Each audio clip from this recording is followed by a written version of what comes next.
En este rincón apartado de los temas de la literatura, llamado Poemas y Poetas, los escritores Francisco Cataño y Francisco Escalice recorren las liras de las máximas plumas del verso. Hoy declamamos a Charles Baudelaire. Hay que estar siempre ebrio. Nada más. Esa es toda la cuestión. Para no sentir el peso del horrible tiempo que os quiebra la espalda y os inclina hacia el suelo, tenéis que embriagaos sin parar. ¿De qué? ¿De vino, de poesía o de virtud? Como queráis, pero embriagaos. Y si alguna vez en las escaleras de un palacio, en la verde hierba de una zanja, en la soledad sombría de vuestro cuarto os despertáis, ¿por qué ha disminuido o ha desaparecido vuestra embriaguez? Preguntad al viento, a las olas, a las estrellas, a los pájaros, al reloj, a todo lo que huye, a todo lo que gime, a todo lo que gira, a todo lo que canta, a todo lo que habla. Preguntadle qué hora es, y el viento y las olas y las estrellas, los pájaros, el reloj, os contestarán. Es la hora de embriagarse, para no ser los esclavos martirizados del tiempo. Embriagaos, embriagaos sin cesar, de vino, de poesía o de virtud, como queráis. Buenos días, tardes, ¿cómo estamos? Cuando fuera. Bueno, si nos miran en vivo va a ser a la mañana, si no a la noche, así ya sentada la jornada, si se quiere. Me parece que de todos los contenidos que hemos dado es el más propicio para una noche muy entrada, con vino, con café, con literatura. Sí. Estaría bueno, me imagino, al oyente ahí con el libro en la mano, si lo tuviera, siguiendo con la lectura lo que nosotros vamos recitando. Es como una imagen capaz muy romántica para el caso, pero nunca está de más pero mencionarlo. los invitamos a probarlo. Bien. Después en los comentarios nos cuentan qué tal la experiencia. Claro. Bueno, a ver, este poema en particular creo que resume bastante bien, creo que es uno de los más famosos de Baudelaire. Sí, no por nada. Resume bastante bien un poco una filosofía o una búsqueda que tenía Baudelaire. Por lo menos a mi parecer, él pone a la misma altura tanto la virtud como el vino, como la poesía. Sí. Y un poco esta es una pregunta que Baudelaire se hace mucho. Como decíamos antes, sin salir de una lógica cristiana, sí. ¿Qué hay de bueno en el pecado? Claro. Porque el pecado nos atrae tanto y digo sin salir de una lógica cristiana porque el mismo cristianismo habla de la tentación del pecado. Uh-huh. Y acabo de leer, se hace una pregunta que es, bueno, si la virtud es tan difícil y el pecado es tan tentador y accesible muchas veces. Sí. No puede ser todo lo malo, ¿no? Algo bueno o algo lindo tiene que tener, ¿no? Para que nos atraiga tanto. Sí, o por lo menos estético, en el sentido amplio, que no siempre es justamente lo agradable a los sentidos como antaño se consideraba. En ese sentido, bueno, está claro esta cuestión que mencionaba la semana pasada de la antiestética. Totalmente. Baudelaire, me pasó de compararlo en algún momento dado con el Marqués de Sade, por ejemplo, como un enorme... con la diferencia que un poco ya había marcado la semana pasada, ¿no? Baudelaire es un hiper revolucionario y es un apateísta, es un practicante del ateísmo. Actúa en consecuencia del supuesto de que Dios no existe. Baudelaire no. Baudelaire asume, como vos bien decís, que el vicio es vicio. Y no reniega del vicio como lo que la tradición judío-cristiana plantea. El Marqués de Sade, sí. Tal cual. En todo caso, lo que hace también más tímidamente Baudelaire en ese sentido es asumirlo bajo los cánones preestablecidos, católicos, pero tratando de extraer de ello la belleza. Sí, La belleza como lo grotesco, lo raro, lo perturbador, lo que decíamos antes, de esta palabra en francés, trop, una cosa así era sí, la que resumía un poco sí. Yo creo que en este poema se ve muy bien concebir tanto el vicio como la virtud, ¿no? Porque habla un poco de las dos cosas, como un escape.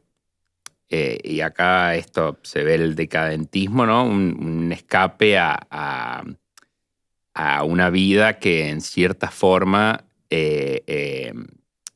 tiene mucho de martirio, ¿no? Claro. Una forma de salir, ¿no? De escapar a este mundo que también él tanto criticaba y a esta convulsión, inclusive al mismo tiempo, ¿no? Que lo define como algo que nos tira para abajo constantemente. Claro, sí. Sí, no, en ese sentido me hace acordar a un enorme filósofo de la época europeo, obviamente, como Schopenhauer, que también planteaba la cuestión estética, artística, en un sentido capaz incluso más amplio, también contemplativa, pasivo o activo, como una vía de escape al sufrimiento que es inherente a la vida. En Baudelaire está la cuestión mediadora de la modernidad. No se trata de la vida así en un sentido muy amplio, tan amplio, sino vivir en estas circunstancias, en esta época, en todo lo que implica, en ese vértigo, en esa angustia que después también va a traer a colación los primeros exponentes del existencialismo, por ejemplo, salidos un poco de ese pesimismo metafísico que justamente evoca Schopenhauer, en contraste con el optimismo y la ideología, el idealismo alemán. Sí. De un Hegel, por ejemplo, que es como también los dos referentes, los dos gigantes del pensamiento que marcaron todo ese ciclo. Esta idea de que las cosas pueden ser mejor, ¿no? Contrario, como decías vos, Schopenhauer. Claro. Que de hecho Schopenhauer era muy crítico de todas estas corrientes revolucionarias, por decir, digamos, por pensar que el sufrimiento es inherente a la vida. En este caso, sí, como decís vos, Baudelaire lo plantea más como un reflejo de época, pero me hace pensar, ¿no? ¿Qué escribiría Baudelaire si viviera en la actualidad, ¿no? Hablando de tiempos convulsos. Y sí. Estaría complicado de tanto que necesitaría escribir, sí. Como tantos otros realmente vivos hoy en día. También, por otro lado, el tema del cambio vertiginoso, evidentemente a un tradicionalista, un conservador como Baudelaire lo tenía con los pelos de punta. Sí. Por lo menos así nos lo podemos imaginar. Pero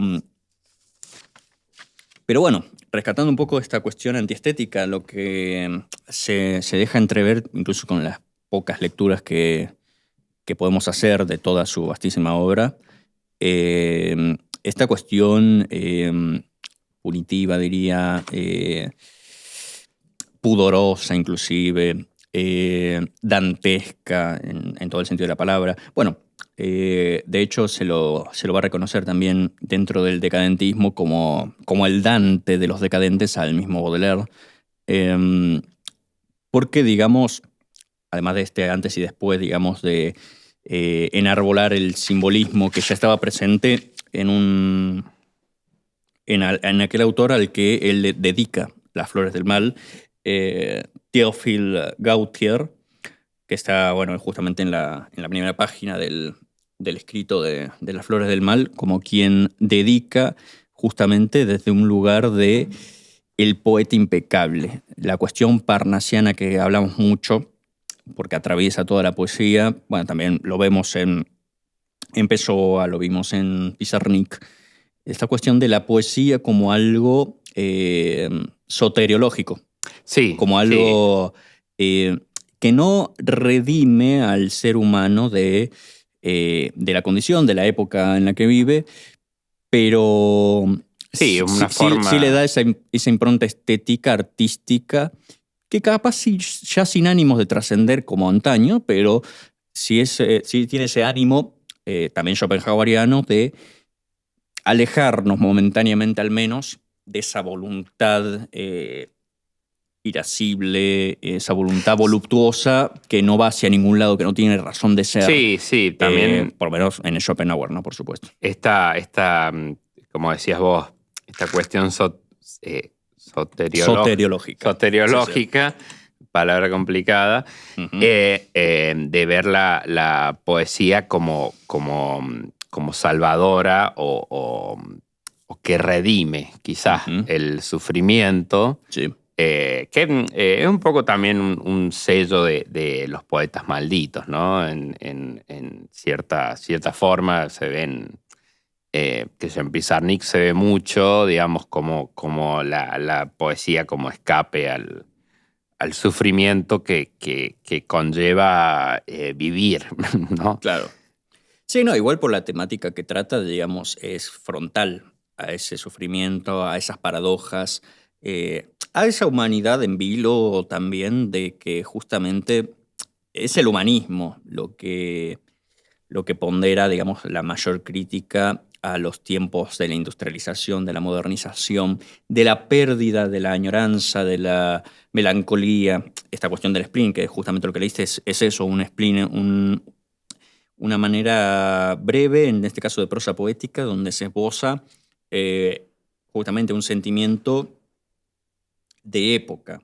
La finalidad de la poesía, entonces, es esa embriaguez, Claro. justamente, Sí. pero no entendida a la ligera, de, bueno, tratemos de desinhibirnos como sea, sino de una toma de una conciencia y de una lucidez que, paradójicamente, van de la mano de esa denominación, de esa embriaguez. Nos llama el poema, en este caso, a embriagarnos en el exceso meramente copulatorio, licencioso, etc. Sino más bien es una cuestión de conocer la embriaguez como una salida justamente estética que embellece la decadencia. Claro. Sí. Sí. De la época. De hecho, bueno, digamos, como escape, también por eso él pone tanto al vino como a la poesía, Uh-huh. como a la virtud, ¿no? Porque la virtud también es un escape al decadentismo y ahí viene la cuestión de la crítica de época, ¿no? Porque la virtud, yo supongo, por el modo de pensar de Baudelaire, la virtud son valores antiguos, digamos. La virtud no está en los valores actuales de esa época. Claro. Digamos. Por eso es un escape justamente a los tiempos actuales para Baudelaire. Sí, ¿no? a ver, estamos hablando de una época donde ya el utilitarismo, no en un sentido capaz estrictamente moral, académico, planteado todavía, pero la utilización, la mercantilización del ser humano, sin más ni menos, ya está en boga, ya se practica, ya se ve y ya se empieza a denunciar desde muchos circuitos intelectuales, filosóficos. Pero bueno, el poema que voy a leer ahora justamente, bueno, también tiene mucho de esta crisis del artista como sujeto y como objeto, como decíamos la semana pasada, de su época. Se llama justamente La muerte de los artistas, corresponde a un a una parte de su obra justamente dedicada a la muerte de amantes, de pobres, de artistas, etc. Ya alejándose un poco del spleen puro y duro que es el que leíste recién, sino que, bueno, va un poco a las particularidades que le pueden llegar desde su contexto sin abstracciones que le permitan otear desde un lugar más alto también. Que también la poesía también es eso, por supuesto. No es siempre el virtuosismo de ver las cosas o poder llegar a verlas desde una altura superior. No. El poema dice entonces: ¿hasta cuándo tendré que tocar mis cascabeles y besar tu vil frente, triste caricatura, para dar en el blanco de místico carácter cuantas flechas carcaj habré de malgastar? Emplearemos el alma en sutiles intrigas, echaremos por tierra pesadas armaduras, antes de contemplar a la enorme criatura, cuyo infernal deseo nos llena de sollozos. Hay quienes no lograron conocer a su ídolo, escultores malditos, marcados por la infamia, que en vano se golpean en la frente y en el pecho, y que ya solo esperan, Capitolio sombrío, que la muerte, al alzarse como un sol renacido, haga que en su cerebro se abran por fin las flores. Y acá rescataría especialmente esa imagen de la enorme criatura, que es como un fantasma, una especie de que también es algo de época. Esta cuestión que incluso el materialismo lo rescató también como una figura, bueno, el anarquismo hablaba de estas cuestiones ideológicas, idealistas, como algo terrible, un optimismo terrible, hasta senil si se quiere, que después, o sea, se va a chocar contra la realidad en el siglo siguiente, de alguna manera, como el siglo más terrible quizás de la humanidad en muchos aspectos. Sí.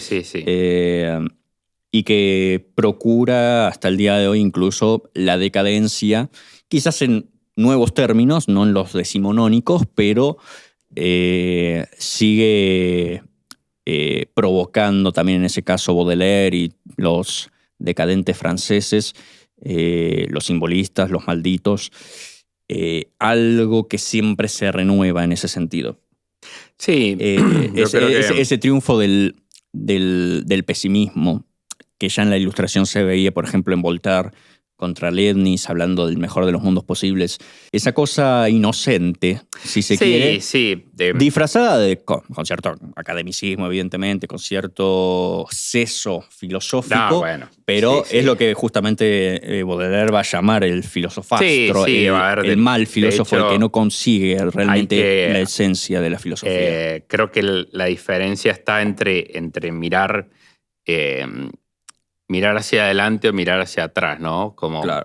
Baudelaire es una persona que mira más lo que se perdió, claro. Quizás cosas más, filósofos más positivos, como vos nombrabas a Engels, inclusive el mismo Marx, hablan más de lo que viene. Y me parece, bueno, hay que tener en cuenta que la filosofía de Schopenhauer, que tiene bastante que ver con lo que puede plantear Baudelaire, saltó, digamos, adquirió relevancia después de lo que fue el fracaso de los levantamientos obreros, ¿no? Basados en el marxismo. Y bueno, frente a ese fracaso, frente al cambio a la idea de plantear algo mejor, es que surge todo el decadentismo, digamos, a nivel general o en la población, digamos. Baudelaire es un poco anterior a esto, Pero bueno, esa es un poco la diferencia, ¿no? Entre mirar lo que viene o mirar lo que se perdió, Claro. me parece. Sí, no, ella hay todo un descreimiento también en torno al romanticismo que ya quedó caduco, evidentemente, a estas alturas. En el caso de la poesía, bueno, asumiendo el simbolismo, en el caso de Baudelaire y compañía, de ese poeta impecable, ese pulcro lenguaje que pasiva o activamente se interpone en esta convulsión y en este descreimiento, capaz, desde la objeción, en el caso de Baudelaire, evidentemente, porque estamos hablando de una época donde está el positivismo por un lado, dando a nacer también la sociología, el estudio capaz inútilmente riguroso en principio Sí, de lo que es más el orden científico. social y lo que puede moldearse a partir de eso. Y después teorías críticas como pueden ser el materialismo, como puede ser el anarquismo, que también parte desde un lugar, desde la metafísica, un lugar terrible, digamos. Terrible desde lo cínico, terrible desde lo ateo, terrible desde un absoluto descreimiento justamente de todas las fantasmagorías que hacen y dan un poco apertura a lo que después va a ser el posmodernismo. Claro. También. Ese descreimiento de los mitos de la modernidad. Con un descreimiento, pero cierto optimismo.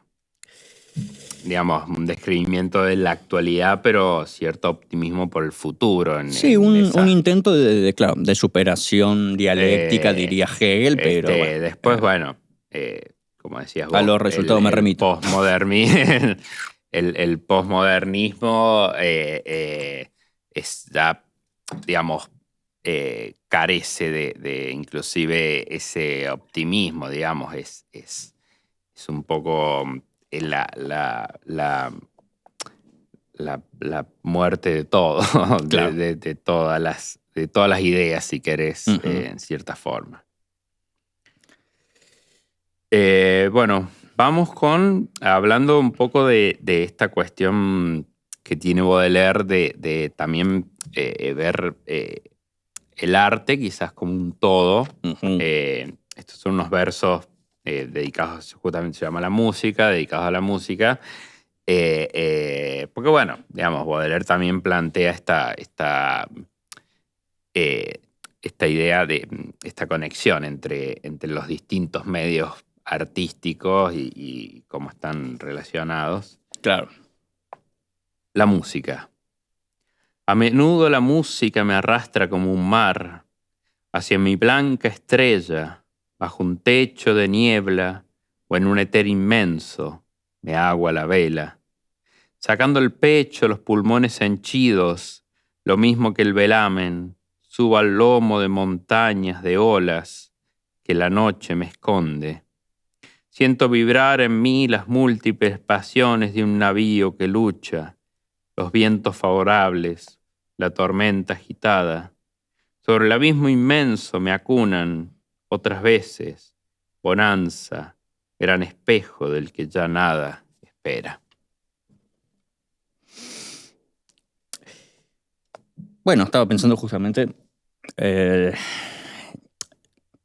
la música, bueno, evidentemente también responde al romanticismo en un momento, al barroco anteriormente.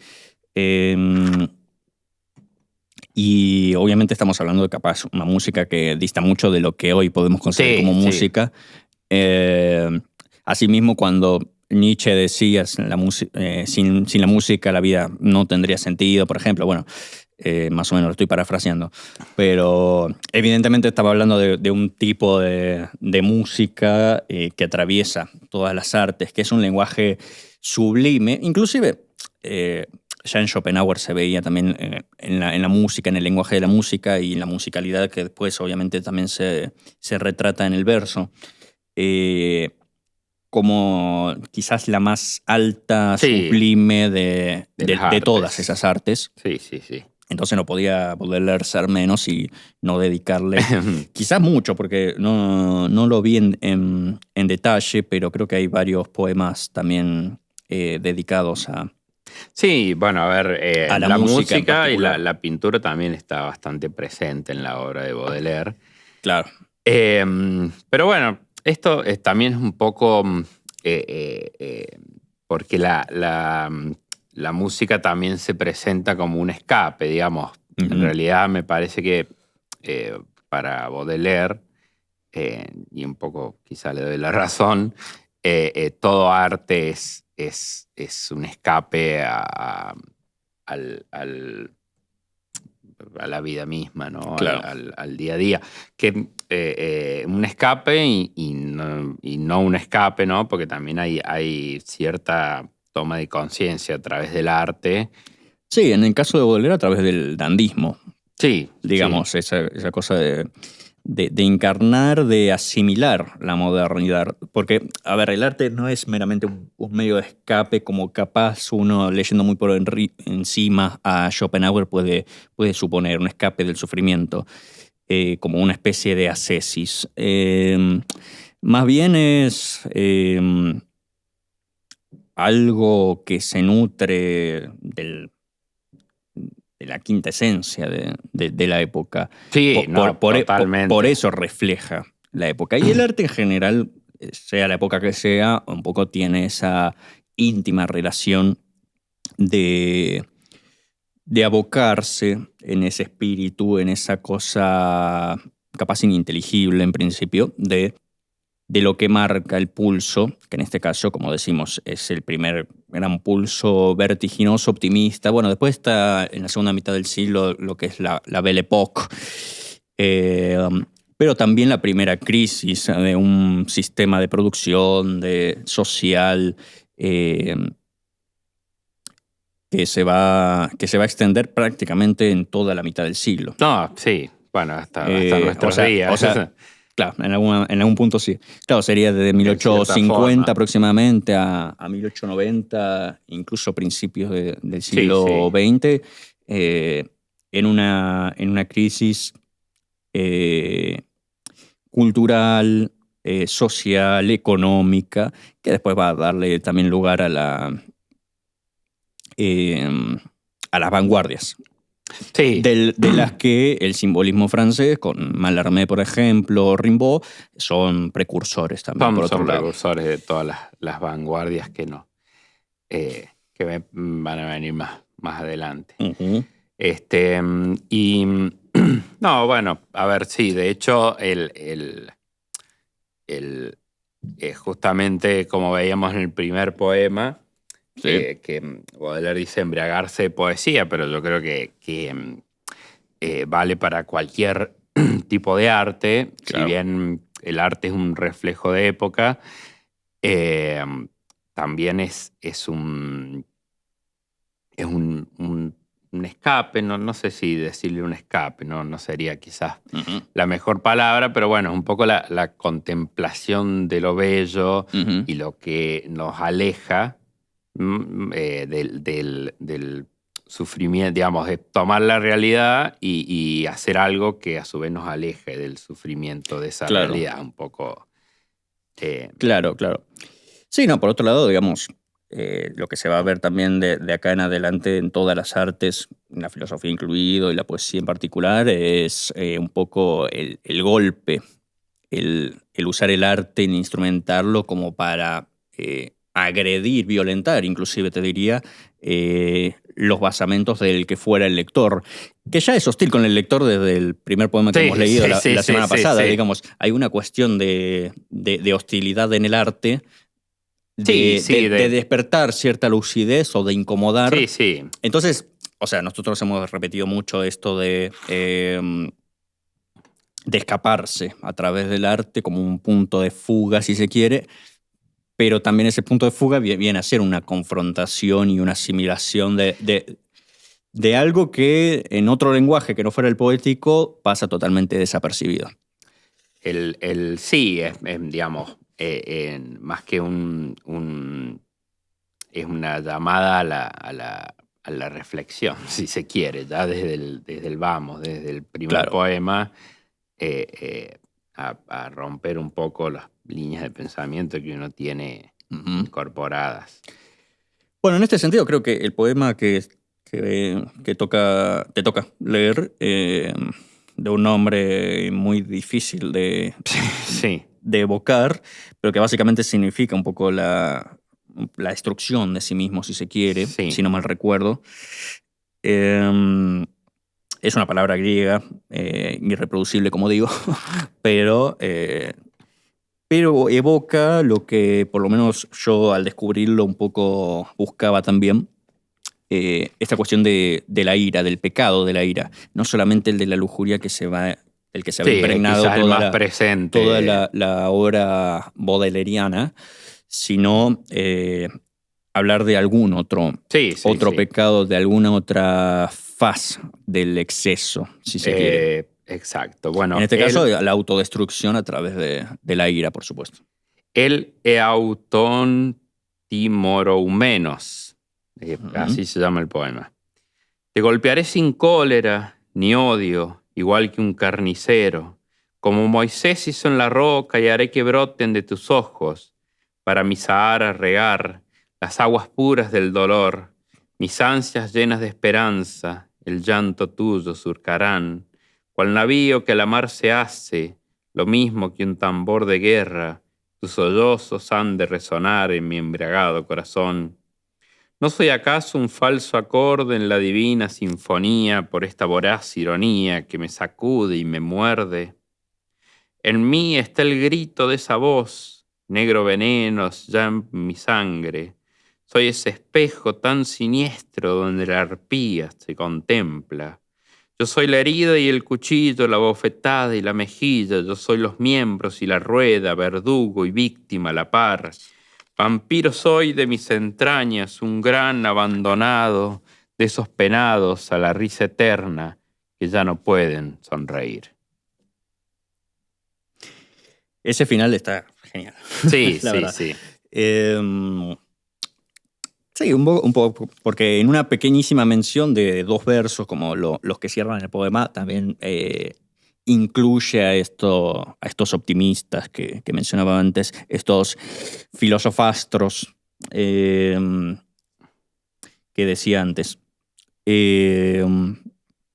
Estos optimistas acérrimos, que obviamente, bueno, como mencionaba antes, la Belle Époque un poco también va a traer a colación ese supuesto, esa intuición de que, bueno, capaz puede ir todo bien. Que de hecho es un optimismo que se va a seguir replicando incluso en la Primera Guerra Mundial, cuando Sí. la van a llamar la Gran Guerra, como si Sí, pudiera ser la última. De hecho, en esa época se decía que claro, probablemente iba a ser la última guerra por la magnitud que había tenido. claro. Y llegó la segunda y se quedó Y esos corta. niveles políticos justamente fueron los que germinaron, bueno, habíamos mencionado el materialismo, por ejemplo, el anarquismo, que bueno, no floreció, no prosperó, el liberalismo y a su vez el nacionalismo, como los tres principales puntos de referencia que va a tener el siglo venidero. Sí. Para plantar banderas en lo que es ya una impronta totalmente belicosa. Bueno, no nos vamos a ir por ese lado porque, bueno, No, además capaz es ya que hacer otro podcast. es un poco harto conocido también, sí. Bueno, ya cerrando creo yo el tema del modernismo en general y de Baudelaire en particular, este último poema que es casi inaugural de Las Flores del Mal, porque está el lector que leíste vos. Después está el planteado en el poemario, digamos, esta cuestión del spleen, de la angustia, de la melancolía y el ideal, justamente como dos caras contrapuestas, una antinomia permanente, justamente, que faltaba mencionar. Esta melancolía existencial, justamente, esta angustia que muy bien va a evocar Kierkegaard, por ejemplo, contemporáneo a Baudelaire, siendo precursor del existencialismo, como mencionábamos también en algún momento. Se va a tratar un poco el principio de Las Flores del Mal, de contraponer estas dos no solo maneras de ver el mundo, sino maneras de vivir directamente. Sí, total. Y en este poema que va a cerrar la temporada y nuestro año acá en el podcast, evoca algo que también veíamos con otros autores, es ese poeta moderno, que después va a haber en el modernismo. Bueno, por ejemplo, en Storni, digamos, viene dado ese modernismo en palabras de Baudelaire. A lo que me refiero es que, de alguna manera, mucha de la poesía, casi si no toda, te diría, que hemos recorrido este año, un poco es deudor en específico de Baudelaire en cuanto a cuál es el espíritu. Sí, Ya no totalmente. del poeta, sino del poema. Digamos que es un buen poeta para cerrar el ciclo, ¿no? En ese sentido, al menos, sí. Sí, lo hemos encontrado justo. El origen de muchos de las cuestiones que hemos visto en otros poetas y en otros episodios. Y de la sola intuición de la crisis que mueve mucho a la poesía de los autores que hemos visto hasta ahora. Bueno, mencionaba a propósito a Pessoa, incluso capaz a Macedonio, más allá de lo íntimo de su obra. Y a Storni, evidentemente, Sí, bueno, Storni, que también es directamente hija del modernismo. Sí, totalmente. Bueno, se llama el albatros, otra ave mítica también para la poesía, como puede ser el cuervo, evidentemente, como ya hemos visto. Y dice, muy directamente, como es el estilo también de este autor: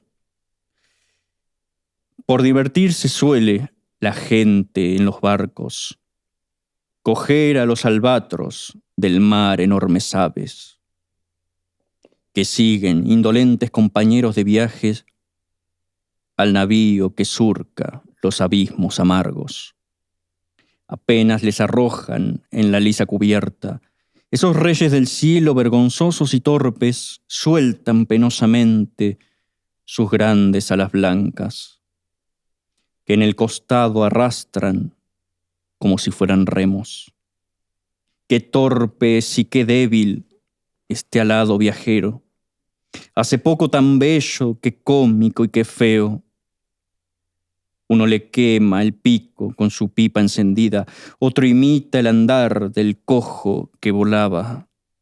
El poeta es lo mismo que este rey de las nubes, amigo de tormentas, burlador del arquero, desterrado en el suelo entre el vil abucheo. Sus alas de gigante le impiden caminar.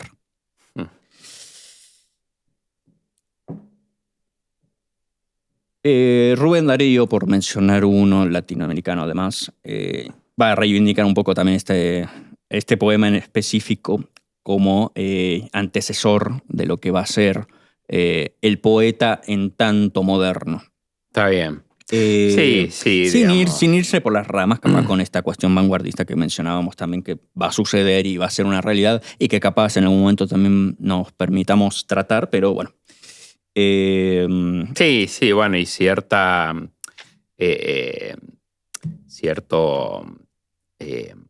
desprestigio del poeta, ¿no? Uh-huh. Y me parece que este carácter soteriológico también va a seguir en boga por mucho tiempo y más profundizado a partir del surrealismo, inclusive. El simbolismo es de alguna manera un temprano. Sí, una precursión del surrealismo. Como última mención. Digamos. Bueno, como decíamos, Baudelaire como origen de mucho de lo que vino después, ¿no? Digamos, hay un cambio importante con Baudelaire en la literatura, en la poesía en particular, claro. y da pie a otros cambios más importantes que el mismo, inclusive. Perfecto. Y que a lo mejor podemos tratar ya el año que viene. Sí. De la voz de muchos poetas posteriores que van a remembrar un poco a esos principios baudelerianos de los que ya hemos hablado tanto. Bueno, nos despedimos. Feliz Año Nuevo. Felices fiestas. Felices fiestas. Y esperemos les haya gustado, evidentemente, como a nosotros hacerlo. Así que adiós. Si Dios quiere, el año que viene. Por supuesto. Muchas gracias. Te invitamos a que conozcas y te suscribas a nuestro canal de YouTube ULP-TV para seguir incursionando en la literatura promocionada por el equipo de lectores de la Universidad de La Punta.